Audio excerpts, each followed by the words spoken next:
bulletin sur Fraternité FM. Très heureux de vous savoir nombreux à suivre ce numéro du bulletin de l'information. Fidèles téléspectateurs, bonjour. À la une de l'actualité, ce mercredi, le chef de l'État, Patrice Talon, a livré son deuxième et dernier discours sur l'état de la nation. C'était ce mardi 23 décembre 2025 devant les députés et les autorités politico-administratives. Ce discours suscite des réactions dans le rang des populations. Nous proposons celle des populations de Parakou dans ce bulletin d'information. Et pendant ce temps, nous sommes à quelques heures de la fête de Noël. Pour cette édition 2025, les préparatifs vont bon train dans les maisons comme les paroisses. Mais que représente cette fête dans l'église catholique et quel est le programme prévu?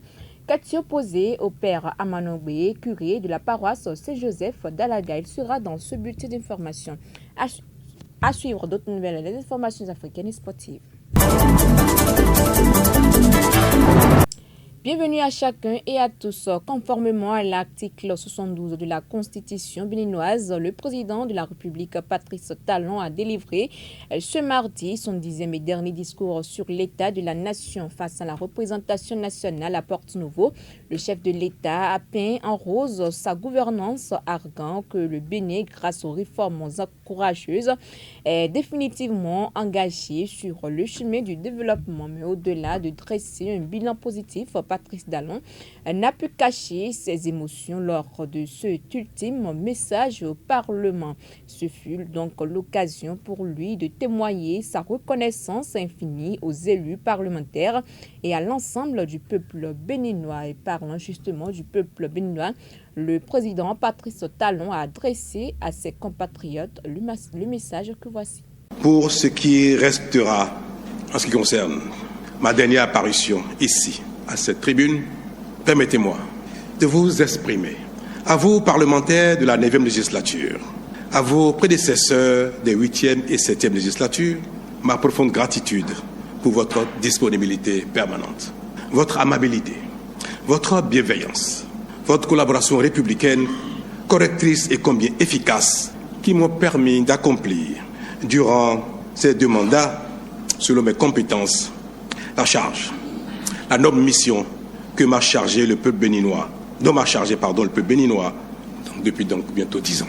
Vous prenant encore une fois à témoin, je voudrais exprimer à toutes les Béninoises et à tous les Béninois de l'intérieur et de l'extérieur, de tous les âges et de toutes conditions, ma reconnaissance infinie pour l'honneur et la confiance qu'ils m'ont fait en me confiant durant 2 mandats successifs le destin, la direction de notre beau et grand pays. Je veux leur dire que j'ai pris et gardé tout le long des 2 mandats la mesure de leur attente, que j'ai donné le meilleur de moi-même, jour et nuit, avec bonne foi et abnégation pour être à la hauteur de leur confiance. Je veux leur dire aussi que j'ai le regret de ne pas avoir tout réussi, mais je veux surtout et davantage leur dire, alors que la fin de ma mission est toute proche, que j'ai la certitude qu'ensemble, nous avons accompli de grandes choses, dont certaines nous paraissaient même impossibles.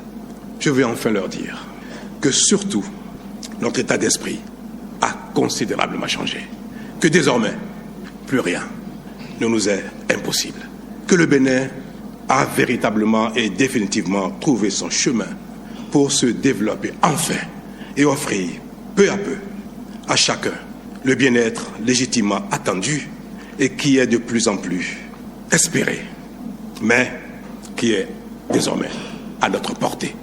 Le développement, le bien-être attendu depuis tant de temps par tous, Monsieur le Président, Madame et Messieurs les députés, ce bien-être, il est désormais à notre portée et nous cheminons chaque jour ensemble pour le conquérir. Ce dernier discours du président Patrice Talon sur l'état de la nation a été particulièrement suivi par le peuple béninois. Du nord au sud, en passant par le centre, les populations saluent un discours plein d'objectivité.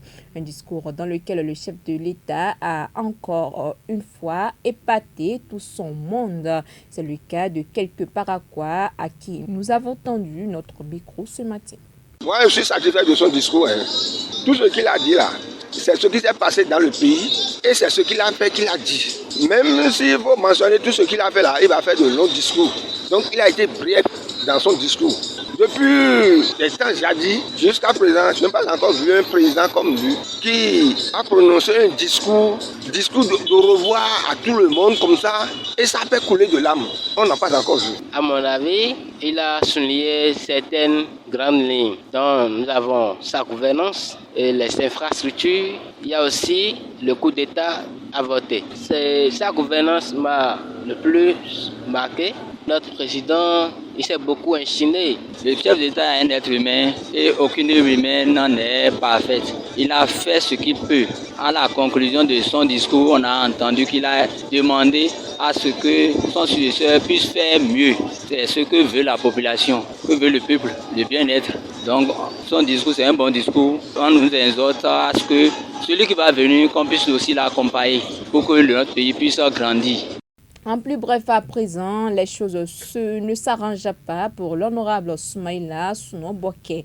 Le député du parti d'opposition, les démocrates, a été placé sous mandat de dépôt ce mardi.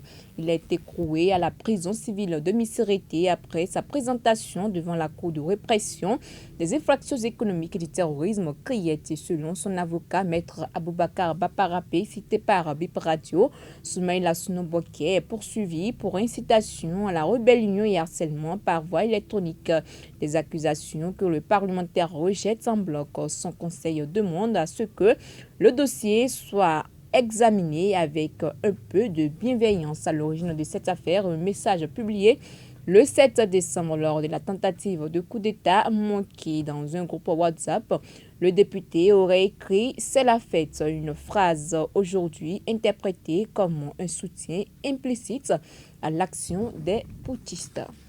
Je l'annonçais dans les titres de ce bulletin, les fidèles chrétiens se préparent à commémorer l'un des événements les plus importants du calendrier liturgique, la naissance de Jésus-Christ. À l'Église catholique, cette célébration dépasse le simple cadre festif. Elle est avant tout un temps spirituel fort marqué par la prière, selon le curé de la paroisse Saint-Joseph d'Alaga de Parakou. Bruno Amanogbe, puisque c'est de lui qu'il s'agit, parle de ce que représente la fête de Noël. La Noël, c'est la fête de la naissance de Jésus. Bon, on ne connaît pas la date exacte de la naissance de Jésus, mais bon, on est arrivé qu'il faut un consensus, on trouve un standard et puis voilà. Donc, on a fixé cette date. Depuis des centaines d'années, on fête Noël. Donc, on célèbre la venue au monde du Fils de l'homme, qui est le Rédempteur du monde entier. Pour préparer la Noël, cette fois, nous avons changé un peu de stratégie. Habituellement, tout se passe comme si on attend que la fête arrive et on fête. Maintenant, nous nous préparons pour aller à la rencontre de la fête. Et c'est pourquoi, une semaine à l'avance, nous sommes mis dans une ambiance de prière, une série de prières, tous les soirs pratiquement, avec le concours des frères du renouveau charismatique et puis d'autres mouvements aussi, qui interviennent pour nous aider à prier intensément avant que le jour n'arrive. Alors, le 24 sera le dernier jour qui va plonger dans la veillée de Noël et ce serait une grande fête. Déjà à 19h, nous allons commencer une sorte de prière et à 21h exactement, nous allons commencer la messe de nuit pour la naissance de Jésus. Puis comme nous avons quelques petites rénovations à l'église, nous allons en profiter pour vivre vraiment dans la nouveauté, dans la joie. Bien, le lendemain, qui est le jour effectivement, le jour de la fête, nous avons habituellement 2 messes le matin. Une messe pour les adultes qui ne veulent pas attendre beaucoup. Et à 9h, il y a la messe pour les enfants. La messe en français, plutôt pas les enfants, une messe en français, mais avec baptême des tout petits. Et il y aura une particularité cette année, c'est que le mouvement DCI a voulu faire une célébration particulière, c'est-à-dire consacrer tous les petits enfants à Marie au cours de cette célébration de la messe de Noël. Et tous ceux de Parakou seront à Saint-Joseph le 25. La nouveauté aussi, c'est que souvent en semaine, on ne dit pas une messe encore le soir parce que les gens sont dans la fête. Mais vu que c'est quand même une très grande solennité, on se demande si on ne fait pas mal en oubliant les jeunes. Donc on va célébrer la Noël des jeunes et ce sera le 25 soir à 18h.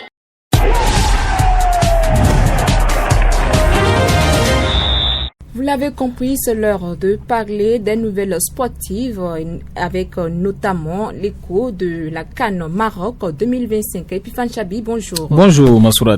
Gaynot Ross satisfait malgré la défaite. Oui, le sélectionneur du Bénin Gaynot Ross s'est dit satisfait de la performance des Guépas malgré la défaite face à la République démocratique du Congo pour le premier match de la Coupe d'Afrique des Nations 2025. Il faut dire que le Bénin a raté son entrée pour appel au Maroc et les Guépas se sont inclinés 1-0. C'était face aux Léopards dans un match qui était pourtant à leur portée. Sur une erreur du défenseur Yohan Roche, l'attaquant congolais Théo Bogonda a ouvert le score à la 16e minute. Les Guépas perdent ainsi donc le premier match et se mettent sous pression avant le deuxième sortie face au Botswana.